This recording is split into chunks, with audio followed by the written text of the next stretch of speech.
तो वो बिहार, यहाँ एक बेरोजगारी बड़ी समस्या है।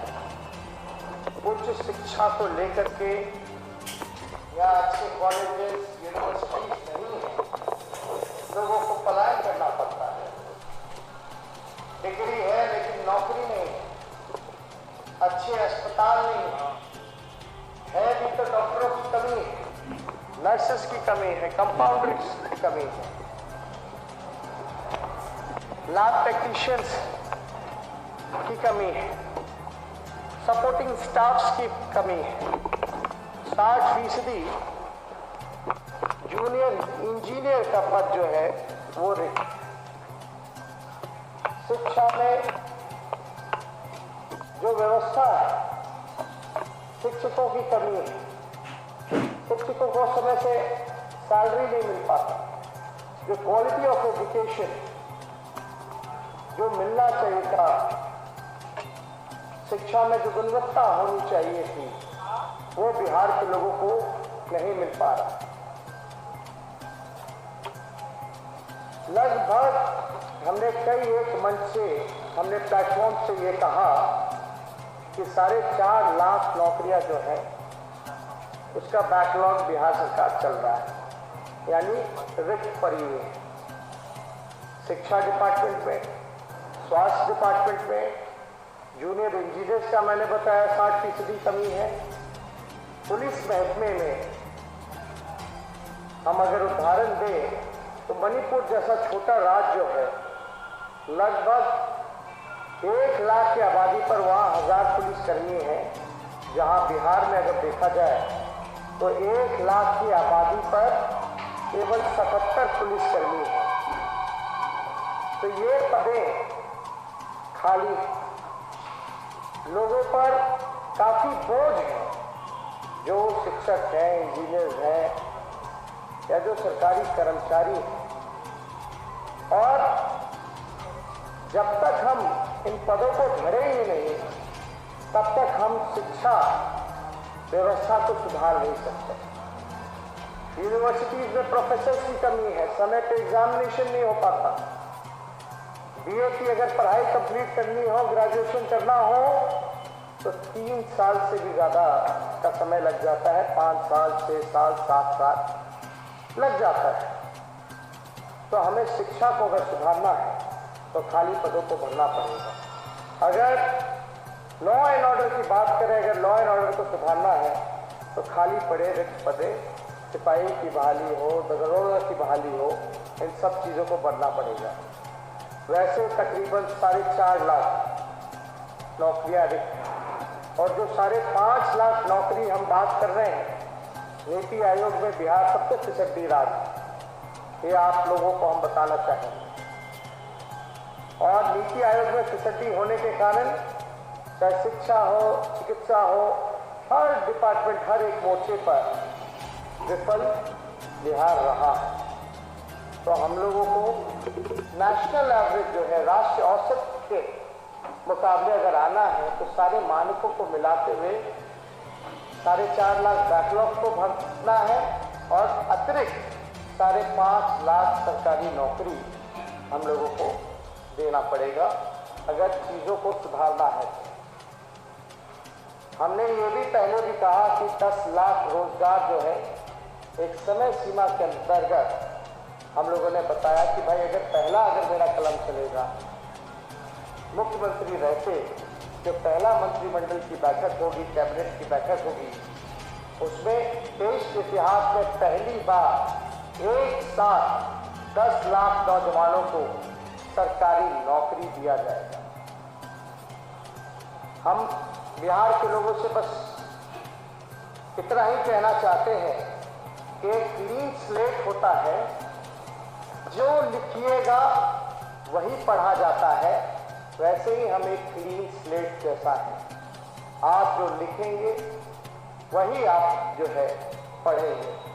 और हम नौकरी की बात कर रहे हैं, बेरोजगारी की बात कर रहे हैं, पलायन, भूखमरी की बात कर रहे हैं, गरीबी, बाढ़, शिक्षा, स्वास्थ्य और विधि व्यवस्था की मुद्दों पर आप लोगों को लेकर के आए हैं। आप लोगों के बीच हम लोग चर्चा कर रहे हैं। क्योंकि असल मुद्दे यही हैं। और बिहार ने हमेशा देश को दिशा और दशा देने का काम किया है। और मुझे बड़ी खुशी है कि बिहार के लोग एक बार फिर से एक साथ जात पात को छोड़ करके, धर्म की राजनीति को छोड़ करके सब लोग गोलबंद होकर के देश को दिशा दिखा रहे हैं कि हम मुद्दे पर खड़े हो सकते हैं। ये सबसे बड़ी उपलब्धि मैं मानता हूं कि है।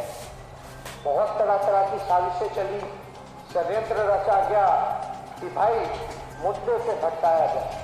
और हमने पहले भी कहा, हम नए सोचते हैं, नया बिहार बनाना है, तरक्की की बात होनी चाहिए, उत्थान की बात होनी चाहिए। हम सबको साथ लेकर के चलना चाहते हैं, चाहे वो स्वर्ण जाति के हों, पिछड़ी जाति के हों, अति पिछड़ी जाति के हों, दलित हों, महादलित हों, आदिवासी भाई हों या अल्पसंख्यक भाई हों। हम किसी का पीछा नहीं छोड़ना चाहते, पीछे नहीं छोड़ना चाहते, रखना नहीं चाहते, बल्कि हाथ पकड़ करके कदम ताल के तरीके से इकट्ठे होकर के चलना चाहते हैं, बिहार को तरक्की के रास्ते पे लाना चाहते हैं। और हमने लगभग हर जगह इस बात को जनता के सामने रखा है। लेकिन अगर आप देखें, सत्ताधारी जो दल है, उनके पास बहस करने को कुछ नहीं है। उनके पास अपने काम का हिसाब नहीं है।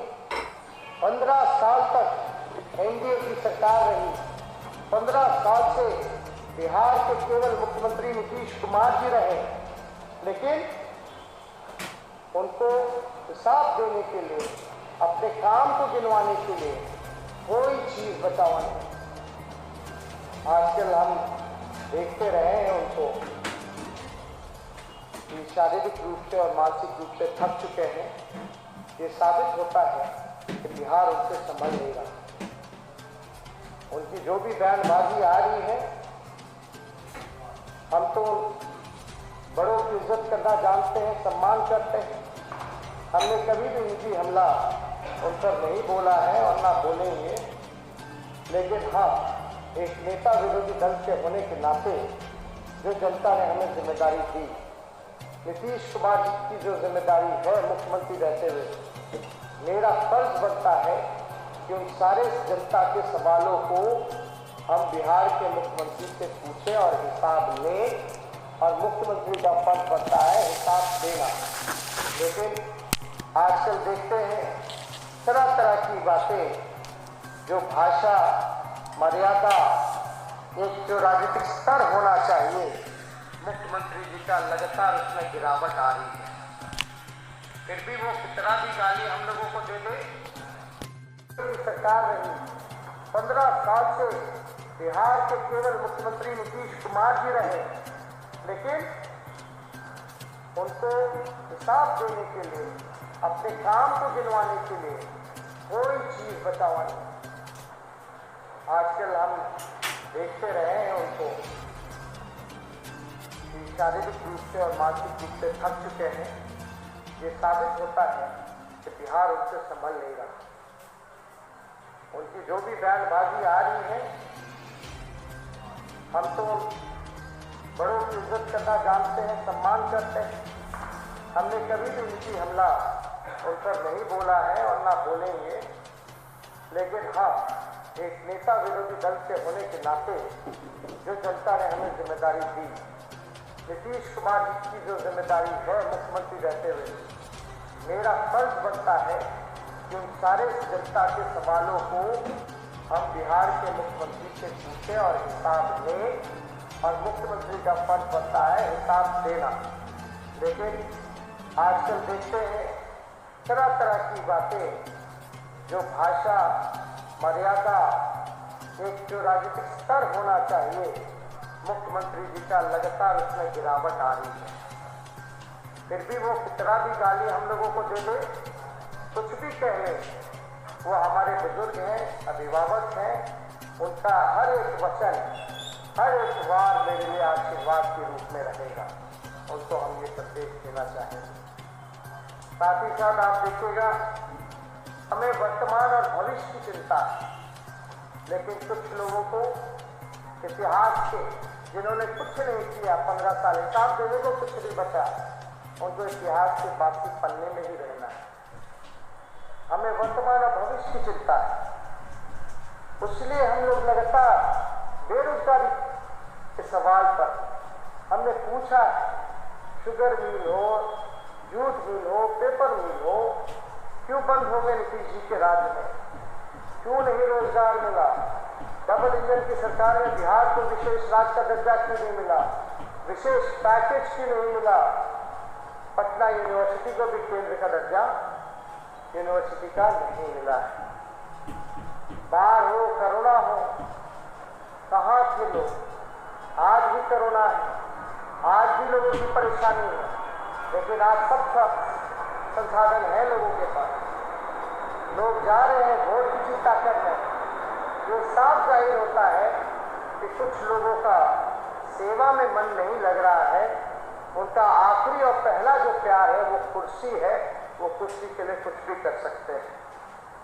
हम बेरोजगारी के मुद्दे पे काफी गंभीर रूप से, कोई आज और कल में इसकी चर्चा नहीं, बल्कि आप लोगों को याद होगा इसकी शुरुआत हमने बेरोजगारी हटाओ यात्रा में की थी। 2-3 जगह हमारे जिलों में सभा भी हुई थी और कोरोना को देखते हुए इसको स्थगित करना पड़ा। अब ठीक चुनाव आ गया, ऐलान हो गया, चुनाव में हम लोगों को आना पड़ा, लेकिन हम लोगों ने संकल्प जो लिया था, मुझे पूरा विश्वास है कि बिहार के मतदाता जो हैं, जो वोट डालेंगे, तो खास तौर पे जो पहले वोटर्स हैं, जो पहली बार वोट डालेंगे, वो अपने भविष्य को देखते हुए, शिक्षा रोजगार को देखते हुए, वो पूरी तरीके से एकजुट होकर के जात पात धर्म मिटा करके विकास के लिए, सुनहरे भविष्य के लिए वोट जरूर महागठबंधन को देने का काम करेंगे। हम गंभीर, इसलिए हमने कई बार चर्चा की। हमने रोजगार का पोर्टल भी चालू किया, वेबसाइट भी चालू किया, मिस्ड कॉल भी दिया गया। लगभग 25 लाख बेरोजगारों ने अपने बायोडाटा को उस पोर्टल में अपलोड किया है। आप समझ सकते हैं कि बिहार में कितनी बेरोजगारी। जो मजदूर आए थे उनको सुप्रीम कोर्ट ने कहा था नीतीश जी को कि भैया रोजगार दे दीजिए, लेकिन आप रेलवे स्टेशन चले जाएं, बस स्टैंड चले जाएं, काफ़ी बड़ी संख्या में जो लोग हैं वो पलायन कर रहे हैं, फिर से वापस जा रहे हैं, क्योंकि रोजगार नहीं। यही नीतीश कुमार जी ने कहा था कि जो जहाँ है वहीं रहो। नीतीश जी, ज़रूर बिहार के लोग बिहार में ही रहना चाहते हैं, बिहार का पैसा बिहार में ही खर्च करना चाहते हैं। अगर अच्छा स्कूल आप दे देते, उच्च शिक्षा की अच्छी व्यवस्था हो जाती, तो बिहार का शिक्षा में लोग बाहर नहीं जाते हैं, बिहार का पैसा बाहर नहीं जाता, बिहार में रह के पढ़ते, बिहार में नौकरी मिलती, रोजगार मिलते, कारखाना खुलती, लोगों को मजदूरी करने का मौका मिलता, तो लोग बिहार में रहते, बाहर नहीं जाते। अच्छा अस्पताल बनता तो लोग इलाज कराने बाहर नहीं जाते, बिहार में ही रहते। हम तो इतना कहना चाहते हैं, करोड़ों अरबों रुपया, खरबों रुपया बिहार का दूसरे प्रदेशों में जा रहा है, और जब दूसरे प्रदेशों में जा रहा है तो हमारा बिहार राज्य जो है वो गरीब होता जा रहा है। पैसे बाहर खर्च हो रहे हैं, वापस बिहार सरकार के पास पैसा नहीं आ रहा। और एक रोड मैप तैयार किया। कई हमारे जो बुद्धिजीवी लोग हैं, जो इकोनॉमिस्ट लोग हैं, जो अर्थशास्त्र में बड़े विद्वान लोग हैं, उनसे हमारी चर्चा हुई। उनसे सारी चीज़ें बात करके ही हम लोगों ने ये ऐलान किया कि पहले कैबिनेट में हम लोग 10 लाख सरकारी नौकरी दें। तो सरल शब्दों में रोजगार ही राजस्व का सृजन है, रोजगार ही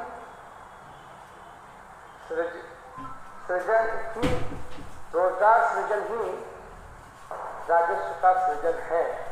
सही शब्दों में अगर हम सरल शब्दों में अगर बताएं, हम आपको जानकारी दे रहे हैं, बिहार सरकार जो है जितने नौजवान यहाँ सुन रहे हैं डिजिटल प्लेटफॉर्म से, जितने यहाँ पत्रकार हैं, उनको हम सूचना दे दें कि लगभग कुल जो बजट का जो एक्सपेंडिचर जो बजट है उसका कुल व्यय